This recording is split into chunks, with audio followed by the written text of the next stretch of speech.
नमस्कार दोस्तों। जैसा कि आप हेडिंग देख रहे हैं, आज का टॉपिक होने वाला है कूलम्ब्स लॉ। तो दोस्तों, हमने फिजिक्स की प्लेलिस्ट स्टार्ट की है, उसका ये आज पार्ट 2 है। आज हम कूलम्ब्स लॉ पढ़ेंगे, इसकी थ्योरी पढ़ेंगे और इसको इफेक्ट करने वाले फैक्टर्स भी देखेंगे। और उसके बाद कल के लेक्चर्स में हम इसकी न्यूमेरिकल्स करेंगे। तो दोस्तों, बने रहिए हमारे इस वीडियो के साथ और सीखिए कि क्या होता है कूलम्ब्स लॉ, कैसे काम करता है और कूलम्ब ने क्या बोला था अपने इस लॉ में। तो सबसे पहले आपको बता दूं, अगर आप तक अभी तक आपने हमारे चैनल को सब्सक्राइब नहीं किया तो प्लीज़ चैनल को सब्सक्राइब कीजिए, क्योंकि ऐसे ऐसे प्लेलिस्ट अभी रोज़ आते रहेंगे, ऐसे ऐसे लेक्चर्स अभी आपको रोज़ देखने को मिलेंगे। तो दोस्तों, शुरू करते हैं कूलम्ब्स लॉ। तो कूलम्ब ने क्या बोला था कि जो चार्ज होते हैं प्लस और माइनस, इसके बारे में इन्होंने लॉ दिया था। इस चार्ज को बेसिकली आवेश बोलते हैं और पिछले लेक्चर में हम देखा था कि आवेश को क्यू से डिनोट करते हैं, ठीक है। और इसको कूलम्ब द्वारा कूलम्ब इसका क्या होता है, यूनिट होता है मापने का। तो कूलम्ब ने क्या बोला था कि जो प्लस चार्ज होते हैं, ये अगर प्लस प्लस को सामने लाओ या माइनस माइनस को सामने लाओ, आप ट्राई करोगे इसको इस डायरेक्शन में लाने का, तो ये क्या करेगा, ये नहीं चाहता कि हम इसके पास जाए, ये नहीं चाहता हम इसके पास जाए, सिमिलरली ये भी नहीं चाहता हम इसके पास जाए, ये भी नहीं चाहता। इसके बाद कहने का मतलब ये हुआ कि अगर दो सेम चार्ज हैं, देखो प्लस प्लस दो सेम चार्ज हैं, तो एक दूसरे को विकर्षित करते हैं, मतलब रिपेल करते हैं, अपने से दूर भगाने का ट्राई करते हैं। माइनस माइनस एक दूसरे को दूर भगाने का ट्राई करते हैं। लेकिन अगर दो डिफरेंट चार्ज हैं, एक प्लस ले ले एक माइनस ले ले, तो दोनों एक दूसरे को क्या करते हैं, आकर्षित करते हैं। ठीक है दोस्तों, ये हमारा कूलम्ब का तो कहना था कि दो सेम चार्ज है, एक दूसरे आकर्षित और प्रतिकर्षित करते हैं। अब जरा सोचो दोस्तों, अगर कोई भी किसी को आकर्षित करे या कोई भी किसी को प्रतिकर्षित करे, उसके लिए क्या चाहिए होता है, अगर कुछ ना कुछ तो चाहिए होता है। मान लो इस पेन को यहाँ है, हमको इसको प्रतिकर्षित करके दूर भगाना है, तो या तो जोर से फूंक मारो इसको, या मैंने यूं कर दिया, इसे दूर चला गया। तो बेसिकली क्या है दोस्तों, इसमें हमें फोर्स लगाना पड़ता है। क्या लगाना पड़ता है, फोर्स लगाना पड़ता है। तो चाहे आवेश रहे Q1 Q2, ये किसी भी तरह का आवेश रहे, प्लस प्लस आवेश रहे, माइनस माइनस आवेश रहे, या प्लस माइनस रहे, ये पता है अलग अलग चार्जेज हैं तो एक दूसरे को आकर्षित करेंगे। तो इन दोनों के बीच लगने वाला फोर्स हमारा आकर्षण बल होगा, ठीक है। बल काम करता है इन दोनों के बीच में। अब ये आकर्षित कर रहे हैं तो इसको बोलेंगे आकर्षण बल, ठीक है। अब उसके बाद अगर हमारे पास प्लस प्लस है, एक दूसरे को विकर्षित करेंगे, तो इसमें काम करने वाला बल है विकर्षण बल। यानी इन दोनों के बीच बेसिकली एक बल लगता है, चाहे वो आकर्षण बल हो सकता है या प्रतिकर्षण बल हो सकता है। तो दोस्तों, कूलम्ब ने एक लॉ बोला था कि, देखो कूलम्ब का मेन लॉ क्या था, एक्चुअली कूलम्ब का कहना था कि अगर Q1 Q2 दो चार्ज हैं, Q1 Q2 क्या है, दो चार्ज हैं, ठीक है। और इन दोनों के बीच की डिस्टेंस आपके पास क्या दिया हुआ है, R दिया हुआ है। Q1 Q2 दो चार्ज हैं जो एक दूसरे से R बिंदु पे स्थित है, ठीक है। अब कह रहा है Q1 Q2 पर भी फोर्स अप्लाई करेगा, Q2 Q1 पर भी फोर्स अप्लाई करेगा। Q1 किस पे फोर्स अप्लाई करेगा, Q2 पे, Q2 किस पे फोर्स अप्लाई करेगा, Q1 पे। और ये जो फोर्स होगा, या तो ये आकर्षण बल होगा या विकर्षण बल होगा, मतलब या तो एट्रैक्सिव फोर्स होगा या रिपल्सिव फोर्स होगा। तो ये आकर्षण और विकर्षण, आकर्षण कब होगा दोस्तों, जब ये प्लस ये माइनस या ये माइनस ये प्लस रहे, और विकर्षण कब होगा, जब दोनों प्लस या दोनों माइनस रहे। तो इसमें क्या बल, आकर्षण या विकर्षण बल काम करता है। तो कूलम्ब भाई साहब ने हमें ये बताया, जो बल होता है, चाहे वो आकर्षण या प्रतिकर्षण बल कुछ भी हो, वो सीधा समानुपाती होता है दोनों चार्ज के गुणनफल के, मतलब Q1 Q2 के। मतलब अगर इस पे 5 कूलम्ब चार्ज है, इस पे 6 कूलम्ब चार्ज है, जो 6 5 जा 30, अगर 7 है तो उसका 7 बचे 35, तो मतलब तो क्या होगा कि जैसे जैसे चार्ज बढ़ाएंगे वैसे वैसे फोर्स भी बढ़ेगा, इसलिए इसको बोलते हैं डायरेक्टली प्रोपोर्शनल, ठीक है। तो कूलम्ब ने हमारा ये बोला था कि दोनों चार्जों के डायरेक्टली प्रोपोर्शनल होता है, और इसकी जो आपको बीच की दूरी दिख रही है R, उसके इन्वर्सली प्रोपोर्शनल होता है, वरना उसके स्क्वायर के इन्वर्सली प्रोपोर्शनल होता है, ठीक है। तो ये कूलम्ब का कहना था कि F जो होता है Q1 Q2 के डायरेक्टली प्रोपोर्शनल होता है और इन्वर्सली प्रोपोर्शनल होता है 1/r² के। दोस्तों, इसको इक्वेशन 1 बोले, इसको इक्वेशन 2 बोले, और दोनों इक्वेशन को मर्ज कर दें तो F directly proportional to Q1 Q2 आ गया इक्वेशन नंबर 1 से, और 1/r² आ गया इक्वेशन नंबर 2 से। तो ये जो था हमारा कूलम का एक लॉ था। कूलम्स का लॉ क्या है दोस्तों, कि जो हमारा दो चार्ज अगर एक दूसरे से r डिस्टेंस पे स्थित हो तो उन दोनों के बीच या तो आकर्षण बल लगेगा या प्रतिकर्षण बल लगेगा। ये आकर्षण बल कब लगेगा, प्रतिकर्षण बल कब लगेगा, ये आपको मैंने यहाँ पे बता दिया था। प्लस प्लस रहेगा तो मतलब सेम चार्ज रहेगा, मतलब प्लस प्लस तो विकर्षण होगा, या माइनस माइनस तो विकर्षण होगा। लेकिन प्लस माइनस या माइनस प्लस रहे तो एक दूसरे के बीच आकर्षण होगा।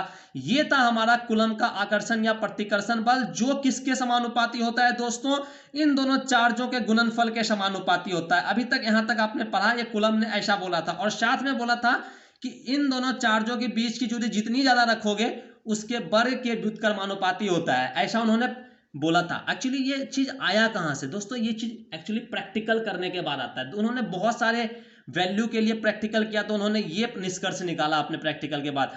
तो अब क्या होता है दोस्तों, जब भी किसी चीज में समानुपाती आता है तो उसको हटाने के लिए एक कांस्टेंट देते हैं, जहां जो यहाँ पे k है। k क्या है दोस्तों, एक कांस्टेंट है। F बराबर k Q1 Q2 upon r square, और इस k की वैल्यू होती है 1/4 पाई एप्सिलॉन नॉट, और जो इसकी टोटल वैल्यू होती है 1/4 pi 9 into 10 to the power 9 into 10 to power 9 Newton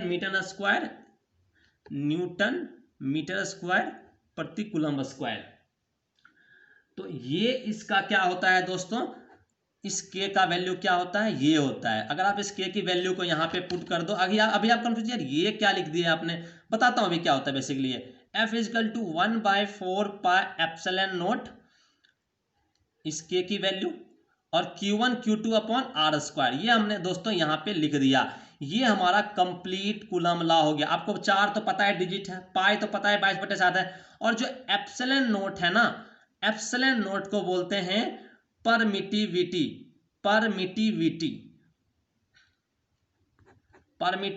या वैद्युतशीलता। अब ये एप्सिलॉन नॉट किस चीज की पैदा होता है, माध्यम की। तो देखो एक्चुअली ये Q1 Q2 चार्ज कहीं ना कहीं तो रखा होगा, हो सकता है Q1 Q2 यहाँ रखा हो सकता है कि इसको हम निर्वात में जाकर रख दिए, हो सकता है Q1 Q2 पानी के अंदर रखा हो। तो माध्यम यहाँ पर जब यहाँ पे रखा हो तो ये एयर हो गया, निर्वात में रखेंगे तो माध्यम निर्वात हो गया। अगर इसको हम अगर Q1 Q2 चार्ज को पानी में रख दिए तो माध्यम पानी हो गया। तो उसी माध्यम की ये परमिटिविटी है एप्सिलॉन नॉट। ठीक है, आपको यहां तक समझ में आ गया एप्सिलॉन नॉट क्या है। Epsilon not actually epsilon not ये है परमिटिविटी। अब चूंकि है यहाँ एप्सिलॉन नॉट बोलने का एप्सिलॉन नॉट का मतलब कोई माध्यम नहीं, यानी इसके लिए हवा कह सकते हो या निर्वात कह सकते हो। तो एप्सिलॉन नॉट क्या है दोस्तों, वायु या निर्वात की वैद्युतशीलता है। ठीक है, अभी आपको पता, अभी इसमें थोड़ी और मॉडिफाई करेंगे, आपको पता लग जाएगा। तो दोस्तों इस चीज को ज्यादा कॉम्प्लिकेटेड नहीं करते हुए आपको थोड़ी सी रिकैप कराता हूं। कूलम्स लॉ क्या था, कूलम्स लॉ ने बोला कि अगर हमारे पास दो चार्ज हो Q1 Q2, ठीक है, दोनों एक दूसरे से r डिस्टेंस पे हो, तो इन दोनों के, ये इस पे भी फोर्स लगाता है, ये इस पे भी फोर्स लगाता है। ये फोर्स या तो आकर्षण होगा या प्रतिकर्षण होगा। ये आकर्षण तब होगा जब ये प्लस प्लस होगा, या सॉरी प्रतिकर्षण तब होगा जब ये प्लस प्लस होगा या माइनस माइनस होगा। आकर्षण कब होगा, जब ये प्लस माइनस होगा या माइनस प्लस होगा। ठीक है, तो कहने का मतलब अगर सेम सेम रहा तो प्रतिकर्षण, अलग अलग रहा तो आकर्षण। तो वो जो बल होता है इन दोनों आवेशों के गुणनफल के समानुपाती और बीच के दूरी के वर्ग के व्युत्क्रमानुपाती होता है। और इन दोनों को जब हमने मिला दिया तो ये निकल गया, और उसके बाद ये इसको हटाने के लिए हमने एक कांस्टेंट दिया। इस कांस्टेंट की वैल्यू 1/4 पाई एप्सिलॉन नॉट, जिसमें एप्सिलॉन नॉट क्या है दोस्तों, वैद्युतशीलता। किस माध्यम की वैद्युतशीलता, वायु या हवा की वैद्युतशीलता है। ठीक है, वायु या हवा की वैद्युतशीलता है। पर ठीक है, अभी आपको पता चलेगा, ये थोड़ा अलग से भी कंपेयर करेंगे ना, अलग माध्यम में रखेंगे, फिर आपको इसको कंप्लीट पता चलेगा एप्सिलॉन नॉट के बारे में। तो अभी जान लो F equal to 1/4 pi epsilon naught Q1 Q2 upon r square होता है, जिसमें कि इसकी वैल्यू कितनी होती है 9 इंटू 10 टू द पावर 9। तो ये जो आपने ये निष्कर्ष निकाला, ये कंप्लीट, ये हमारा कूलम्स लॉ है। यानी कि इन शॉर्ट Q1 Q2 दो चार्ज हैं, इनके बीच की दूरी r है। ये एयर में या वैक्यूम में रखे हुए हैं दोस्तों, मतलब हवा में दो चार्ज है। तो इस पे लगने वाला जो फोर्स होगा 1/4 pi epsilon naught Q1 Q2 upon r square के इक्वल होगा। ये हमारा फोर्स लगने वाला फोर्स इसके इक्वल होगा। ठीक है, तो आई होप आपको ये चीज समझ में आ गई होगी पूरी अच्छे तरीके से कूलम्स के लॉ के बारे में। एक्चुअली कूलम के लॉ में ना ये जो है एप्सिलॉन नोट, ये जो एप्सिलॉन नोट है उसको, उसकी जो वैल्यू होती, उसकी अगर वैल्यू निकालनी है तो क्या लिखा है, देखो 1/4 पाई एप्सिलॉन नोट की वैल्यू हमारे पास है 9 × 10⁹ तो इस ठीक है, ये है न्यूटन मीटर स्क्वायर प्रति कूलम स्क्वायर। अगर आपको एप्सिलॉन नोट की वैल्यू निकालनी है तो क्या करो दोस्तों, 1/4 पाई इंटू 9 × 10⁹, ठीक है, ये हो जाएगी एप्सिलॉन नोट की वैल्यू। और ये मात्रक क्या हो जाएगा दोस्तों, इस चीज का उलट जाएगा, coulomb square newton square metre square. क्यों, कूलम स्क्वायर इधर जाएगा, न्यूटन स्क्वायर मीटर स्क्वायर नीचे आ जाएगा, ठीक है। तो ये इसका मात्रक हो जाएगा एप्सिलॉन नोट का। और इसको जब हम सॉल्व करेंगे ना दोस्तों तो हमारे पास क्या निकल के आएगी, 8.85 × 10⁻⁻12 कूलम स्क्वायर प्रति न्यूटन मीटर स्क्वायर, ठीक है। ये हमारे पास निकल के आएगी, ठीक है। ये एप्सिलॉन नोट क्या है दोस्तों, हवा की विद्युतशीलता, इसको एब्सोल्यूट बोल सकते हो, एब्सोल्यूट परमिटिविटी मतलब निरपेक्ष विद्युतशीलता।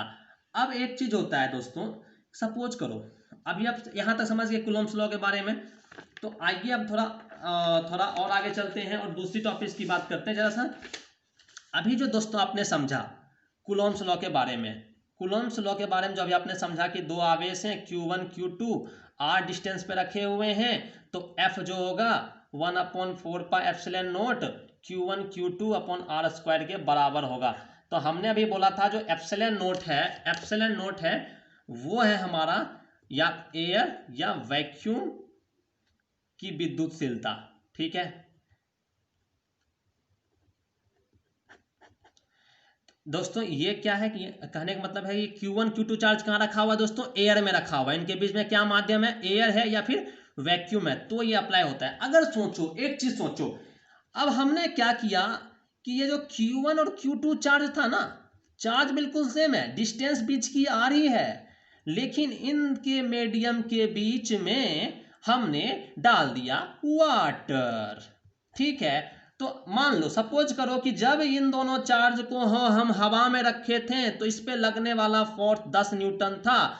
तो क्या इन दोनों चार्जों को सेम डिस्टेंस पे अगर वाटर में, इन दोनों चार्जों को r डिस्टेंस पे जब हवा में रखे थे तो उस पे लगने वाला कुल फोर्स मान लेते हैं कि 10 न्यूटन था, ठीक है। तो अगर इन दोनों चार्जों को वाटर में रखें तो क्या इनके बीच लगने वाला फोर्स 10 न्यूटन होगा, यस और नो। तो क्या होगा दोस्तों, क्या समझ रहे हो आप, अगर ये उतना 10 न्यूटन होगा या कुछ और होगा।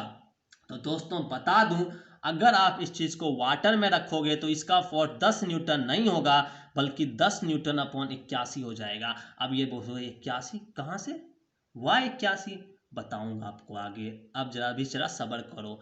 अगर Q1 Q2 के बीच की दूरी r ही रहे, लेकिन इसके जो बीच में है ना, इसके बीच में जो हमारा माध्यम है उस माध्यम को हवा या वैक्यूम या वाटर के जगह रबर डाल दें, इनके बीच में रबर के छोटे छोटे वो डाल दे, ठीक है, रबर डाल दे, इसके बीच में क्या डाल दे रहे हैं, रबर। तो क्या Q1 Q2 के बीच लगने वाला फोर्स क्या इतना 10 न्यूटन ही होगा या 10 न्यूटन अपॉन 81 होगा।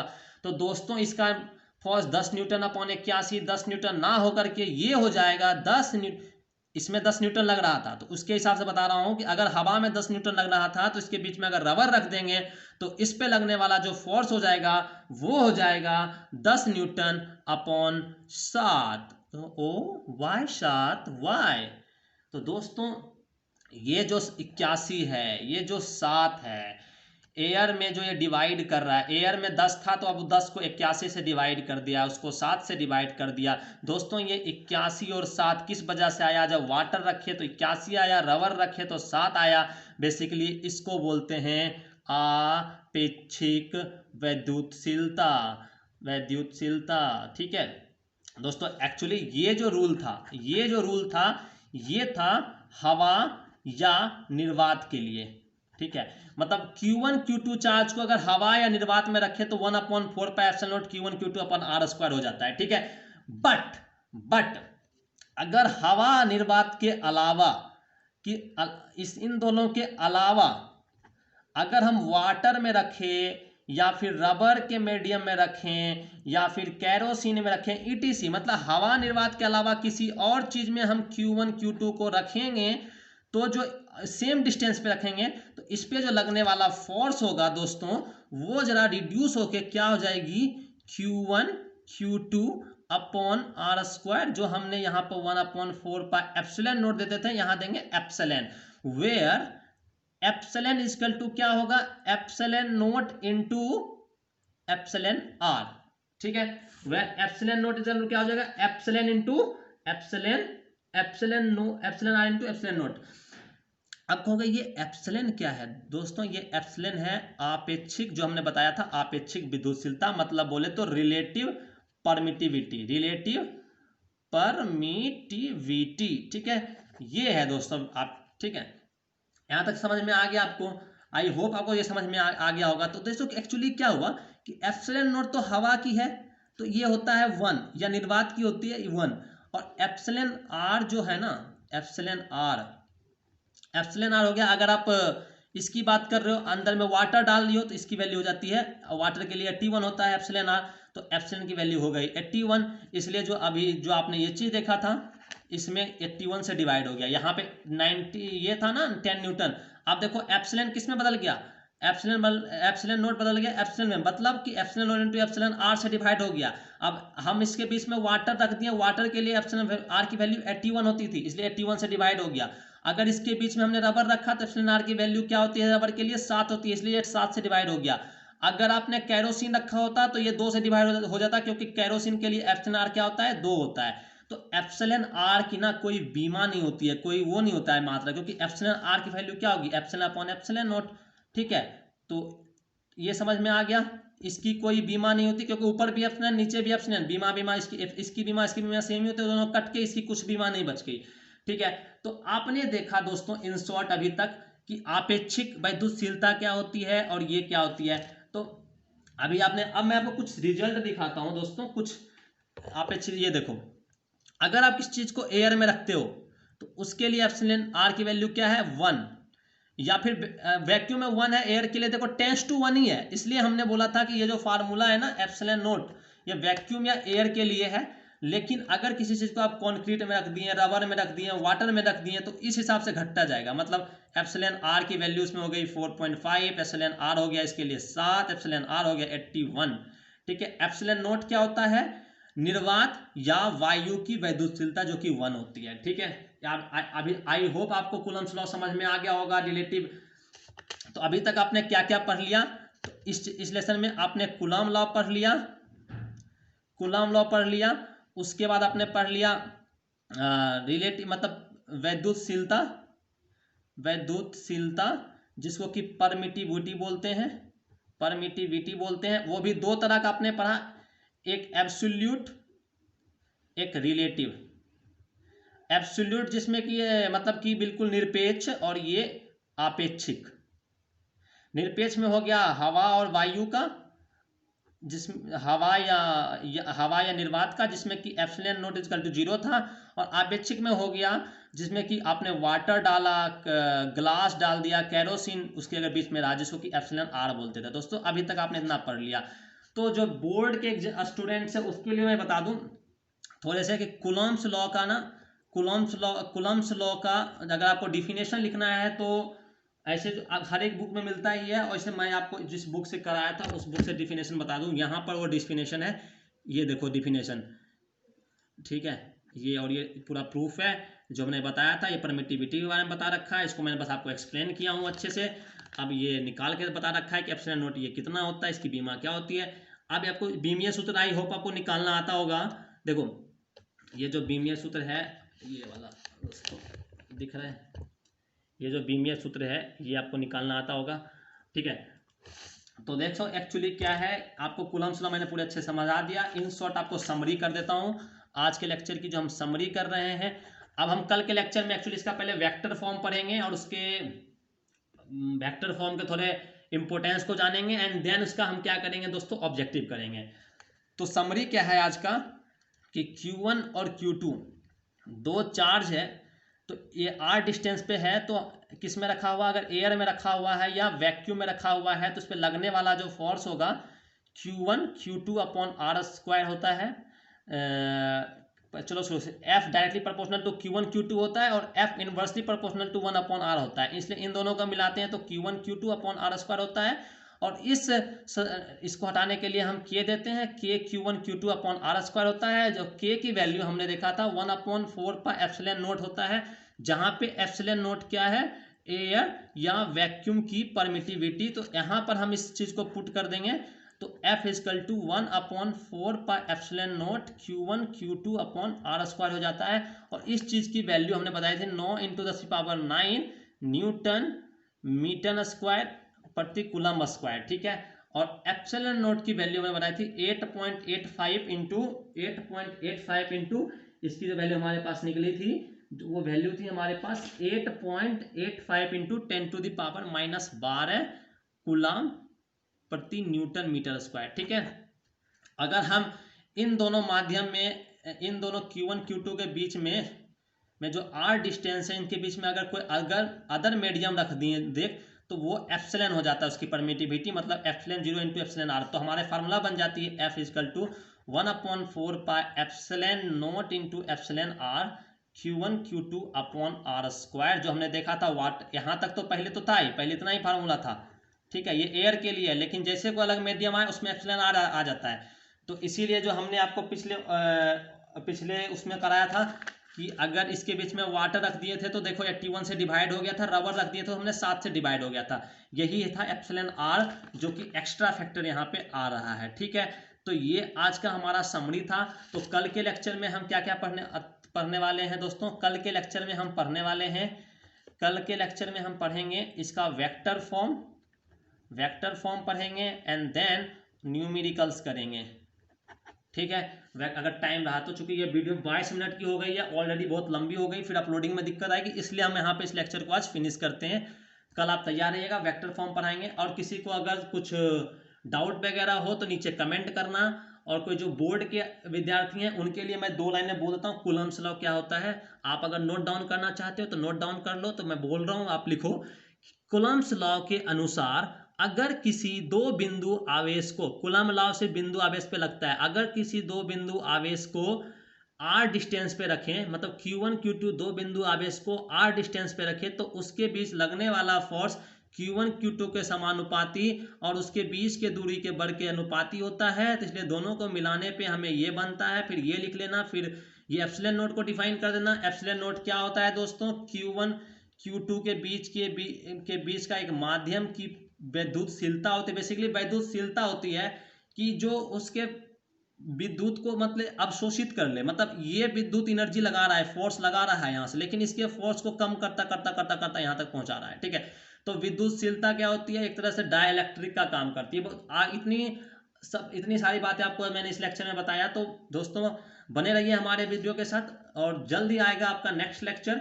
तो इस लेक्चर को आप अच्छे से पढ़ लेना, अच्छे से रिवाइज कर लेना, जो आज हमने पढ़ा था ये पूरा आज अच्छे से रिवाइज करना। थैंक यू सो मच इस लेक्चर को देखने के लिए। Tata bye bye.